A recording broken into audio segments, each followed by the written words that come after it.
What is going on, y'all? Psych Perspectives, GeoFux here, and Happy New Year. I've been doing a lot with the house. I uploaded a post yesterday, or not yesterday, but a few days ago, giving an update, and I've got more footage to show you. But this video, I'm just going to be talking about what is likely to come ahead of us with the January 20th inauguration of President Donald J. Trump. 47. He was the 45th president, and he was reelected to be the 47th president. So I have so many thoughts on this. It really is depressing and abysmal to me because, number one, it's on the national holiday for Dr. Martin Luther King Jr.'s national holiday, which also happens to be this upcoming Monday, January 20th. So it's, it is a bit sad that that would be the day the inauguration of the 47 would be.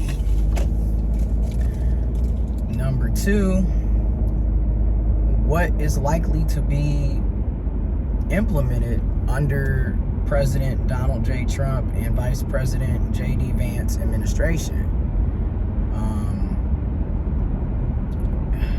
They're already talking about doing large immigrant ICE raids this upcoming week across the country. So again, when you think about people who are immigrants, who are undocumented, it's sad and it's scary. When you think about number three, when you think about women, girls, bodies, and lives, it's scary. Again, we're talking about rolling back rights for bodily autonomy that greatly impacts women and girls and greatly impacts LGBTQIA plus people and communities. And I think about trans people, intersex people, non-binary people, Roe versus Wade being overturned, and this constant push to take us back into the past, basically, wanting us to basically be back in the 1950s, and the anti-diversity, equity, and inclusion that we have going on. You don't want people of color, black people, Hispanics, Latinos, Native Americans, indigenous, queer, gay, trans, LGBTQIA plus, women. You don't want people to have rights and freedoms, and you're constantly taking away the limited rights that many of us have, and a lot of us are on the chopping block. Now, things aren't going to just happen overnight. However, the next 4 years are predicted to be very tough, very hard, very difficult, very sad, detrimental for a lot of people from various different demographics and backgrounds. And there's already people discussing, safety precautions for the transgender community, literally discussing how, you need to make sure that you have all of your documents ready.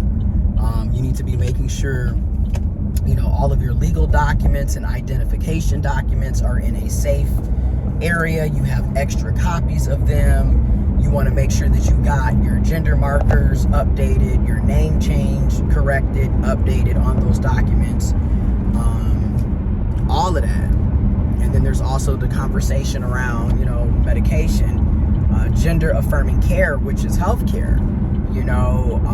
Denying people of healthcare.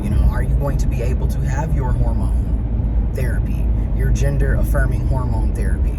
You know, are you going to be able to get your levels tested and checked?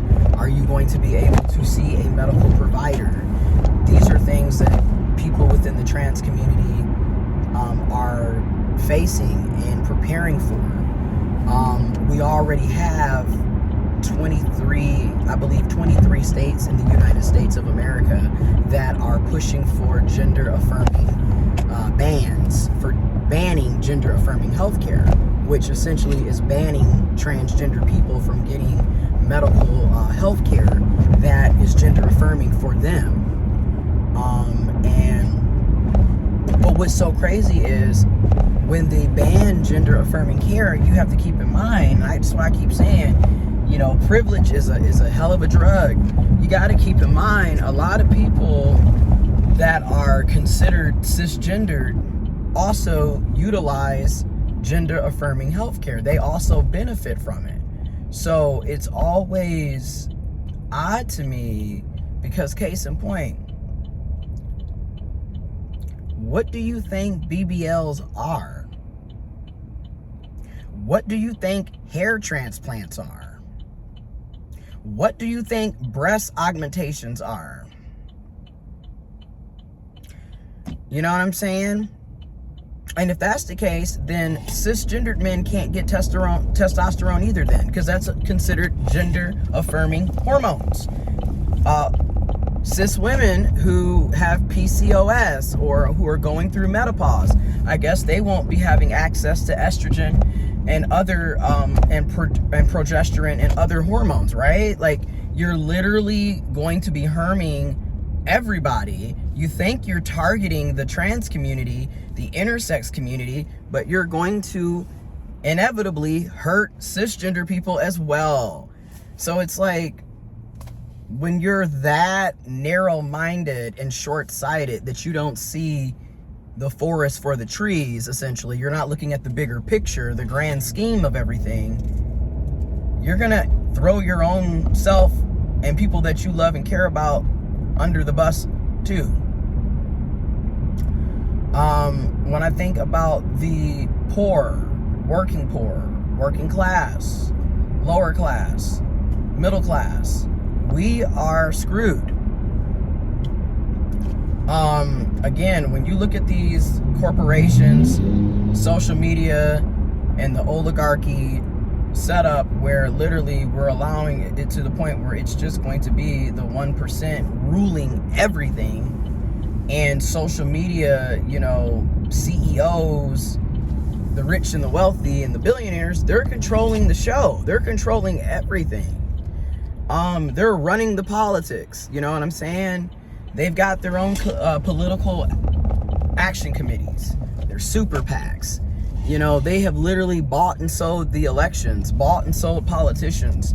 So when you look at legislation that's going to be getting implemented, oh, it's packed here today, but that's because it's sunny out. But dang, it's packed. We're gonna be here for a minute.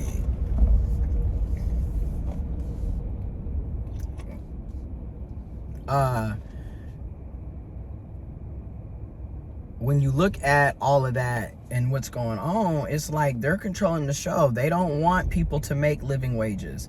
They don't want people to be able to afford to have a quality of life.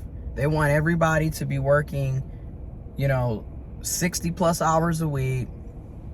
Everybody got to have a full-time job, a part-time job, side hustles, donate plaza, run a couple of shifts for DoorDash. You're just working nonstop to still be poor, to still be broke, to still not be able to afford to live, to still not be able to take care of your family, to, you know what I'm saying, living check to check, because they don't want to raise wages. In the United States of America, the federal minimum wage has literally been $7.25 an hour at the federal level since July 24th, 2009. When I am recording this video, it is January 18th, 2025. It's going on 16 years, y'all, since the federal minimum wage has been increased. We all know good and well There is literally no place in the USA that working a full-time minimum wage job at the federal level of $7.25 an hour is going to allow you to be able to afford rent. I mean, are we not looking at rent prices across the country? I mean, rent is astronomical. It is extremely unaffordable and unattainable for a lot of people, to the point that you literally have an influx, an increase of homelessness across the country. More and more people are ending up homeless. More and more people are ending up impoverished because of the high cost of living. Our wages and salaries don't reflect the cost of living at all. It definitely doesn't take into consideration inflation or price gouging. So, then when we look at our infrastructure in the United States of America has been falling apart for 10 plus years. Honestly, 20, 30, 40 something years. And everywhere you go, you know, you see the piss poor infrastructure of this country. You know, rather you're in Texas, where they're literally basically their electric grid is about to fall apart. This is why there's always so many power outages. To the water sources, a lot of our water is contaminated because we have outdated sewer systems. I mean, you know, I'm from the city of Flint, Michigan. We've been dealing with this going on 12 years. So, and Flint was just, you know, I guess ground zero. Meanwhile, this is all over the country. So many cities and states are having the same issues. And a lot of people are finding out the hard way that, hey, you know, you've got lead contamination, you got high PFAS, you got all these, you know, bacterias and metals that shouldn't even be in your water, that's in your water, while still paying high water bills. And Flint, Michigan still is paying some of the nation's highest water bills, despite the fact that the water really ain't safe, despite the fact that people are still getting sick. Okay, it's bad out here. I think about healthcare. The Affordable Care Act that was implemented in 2010 under President Barack Obama and Vice President Joe Biden, going on basically 15 years ago. When I look at that saved a lot of people. That provided, you know, over 40 million Americans with health care coverage, finally. A lot of people who have pre-existing health conditions under this new president and this new administration may potentially lose their health care coverage because they're getting rid of covering pre-existing health conditions. That's going to be very detrimental for a lot of us, including myself, right? Because I have pre-existing health conditions. I think about my mom. I think about my grandmother. I think about my godkids, my friends, my family, my community. Arguably, everybody in the city of Flint, we should have free health care really for the rest of our lives, considering that the government poisoned us under Governor Rick Snyder. You know, me, I'm gonna call it out. I'm not finna sit up here and sugarcoat that. You know, we were literally poisoned by our government in the state of Michigan, in Flint, Michigan, under Governor Rick Snyder, who was the governor of Michigan from 2010 to 2018. And a lot of the people in the city of Flint have pre-existing health conditions directly related to the fact that we were poisoned. Our water source was contaminated and poisoned. So when I look at stuff like that, it's just very, very, very, it's scary. It's disheartening. It's depressing. It shouldn't have to be this way. You know, we should, in my opinion, we should care more about people. We should care more about other people outside of us. You know, and then sitting back looking at people who voted for this man. The same people who voted for this man, who are then telling all of these different demographics that I just named, oh, it's not that serious. Oh, you're exaggerating. Oh, you're blowing it out of proportion.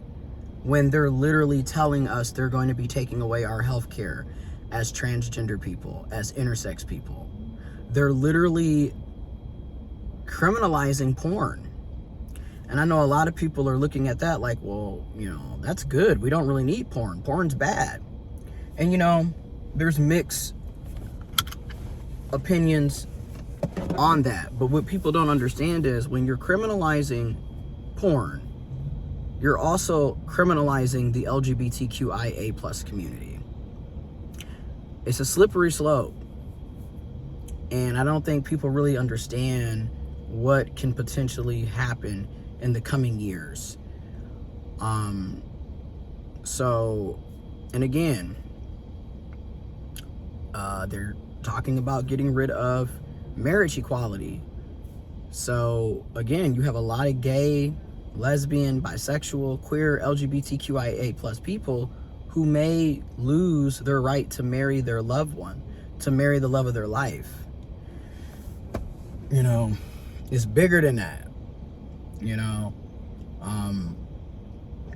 Then that's just stuff that's going on inside of the USA domestically. When you look globally and you look at the geopolitical structure, who we elect as, you know, presidents, Congress, vice president, senators, what have you, ultimately also impact the rest of the world, because we are interconnected globally. It isn't just about our country. It's not just about our state either, right? Because again, everybody's talking about, oh, well, I can just move to a blue state. Well, it's not that easy, number one, to just move. You're literally telling people that they have to, you know, leave entire communities, places that they always lived and grew up in, their entire families, their friends. They have to leave all of that behind to go to a blue state so they can have access to freedom and rights and protections. And it's not even that easy. It's not affordable. And in many cases, it's not realistic or doable for people to be able to have that option to even do that. And I don't really, again, I don't think people are not grasping that. You know, it's not that quick, right? And then on top of that, okay, you have state rights, but at the end of the day, federal trumps state. Federal laws supersede state laws, okay? And that's what I'm trying to get people to understand. A lot of us have already voted at the state level to protect abortion rights, reproductive health care, reproductive rights and access.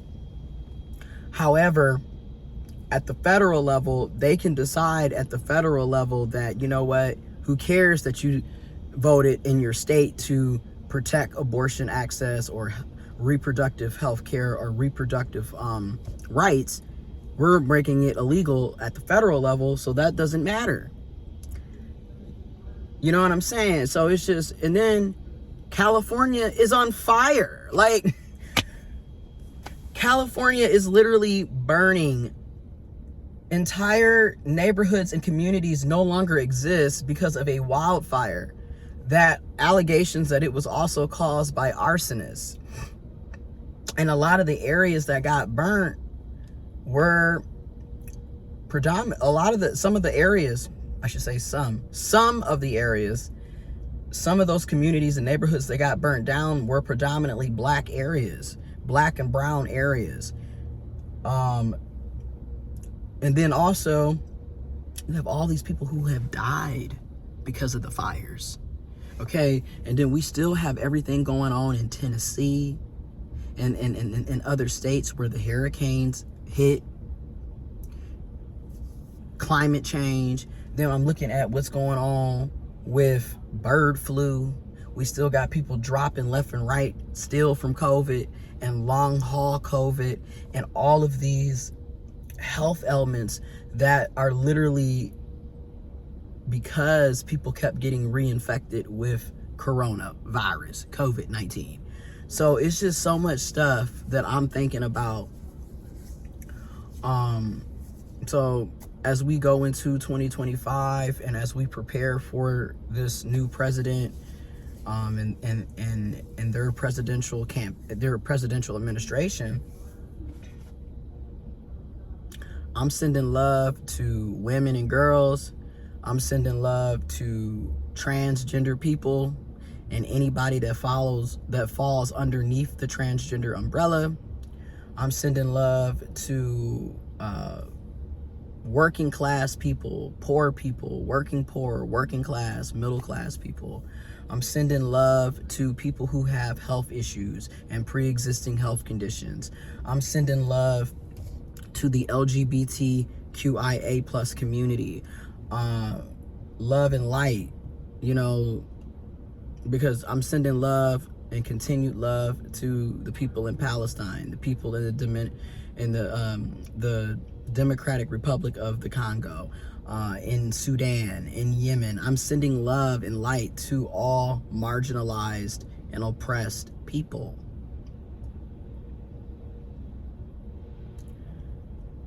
Because it's scary out here. And again, everybody wants to joke and make it seem like it's not that big of a deal when it is. And it's easy to say something isn't that big of a deal when you're not the target audience. Okay? A lot of cisgender people, a lot of biological people, they don't have to worry about losing rights for healthcare or being able to go to the bathroom or being able to, play sports, be able to purchase a home, being able to have a job, because they're rolling back protections. A lot of cis men don't have to worry about being forced to carry a child, or if they get sexually assaulted, raped, or abused, being forced to carry a rapist child. A lot of rich and wealthy people don't have to worry about if they're going to be able to afford rent, if they're going to be able to put food on the table. A lot of able-bodied, healthy people don't have to worry about their health care being denied because they don't have a pre-existing health condition. And a pre-existing health condition can be anything from you having asthma to you having multiple sclerosis to you having IBS. So think about it. Again, these are the things that I'm worried about, that I'm concerned about, that I'm thinking about. Now, they had another Million Women's March today. I believe January 18th was the Million Women's March in Washington, D.C. I went to the Million Women's March in Washington, D.C. in 2017, and I also went to the Million Women's March in Michigan in 2018. I told myself after the election last year, November 5th, 2024, I wasn't going to do that because me personally, do what works for you. Activism, there's so many tools to fighting against oppression. Some folks are going to be marching and protesting and attending rallies. Some people are going to be running for elected office at their local, state, and federal level. Some people are going to be writing, petitions, lobbying, and, there's so many, and voting and what have you. There's so many different ways of fighting against oppression. And there's so many tools in the toolbox. I have been saying this for years. Use the tool or the tools in the toolbox that is most comfortable for you. And again, a lot of us have burnt the cape because we're tired of constantly, ringing the alarm and trying to tell people, hey, this is what's going on. This is going to happen. We're hurting, we're suffering, just for people to turn around and say it's not that big of a deal. But then when things happen to them, they expect you to come and save them, to come and advocate for them, to come and be an ally. But then they don't want to return that energy. They don't want to reciprocate that effort back. And here's the thing. Yes, I have definitely burned the cape. Number one, I'm tired. I've been doing this for over a decade. Number two, I'm starting to realize you really do have to control your energy. You have to control your emotions. You have to control your reactions and your responses. You really have to pick and choose the battles that you're going to fight. And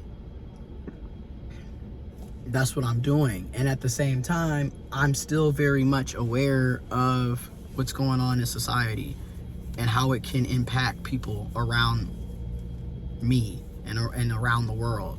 It isn't, and the thing, like I've been saying for a long time, it's not just about me, you know? Case in point, if they gut the housing choice voucher program, aka Section 8, that's not going to impact me. I don't need Section 8 to be able to afford a home to rent. I actually own my home, so that doesn't impact me. And yet, I don't want it to be gutted because it helps millions of people in this country be able to afford rent, to be able to have shelter. I don't mind my tax dollars going to Section 8 housing choice vouchers. I want you to be able to take care of you and your children and your family. I want you and your children to have a quality, safe, affordable place to stay. The discussions to cut food stamps, that's not going to impact me. I don't need food stamps to be able to afford food, to be able to afford groceries. However, I don't want to see that program cut because, again, millions of families around the USA utilize food stamps to be able to provide groceries and nourishment for themselves and their families. I don't mind my tax dollars going to food stamps, Section 8, healthcare, infrastructure, education. You know what I'm saying? So that's what I mean by, you know, when you're not coming from a selfish, privileged mindset of, well, it doesn't bother me, it doesn't affect me, so who cares? You're literally throwing millions of people under the bus just because it doesn't impact you directly. And that is what I mean by a lot of people really need to look in the mirror and grasp the potential consequences and the potential issues that many people, including yourself, inevitably will face in the coming years under this presidency. So, sending everybody love and light. If you're an ally, this is the time for you to stand up as an ally.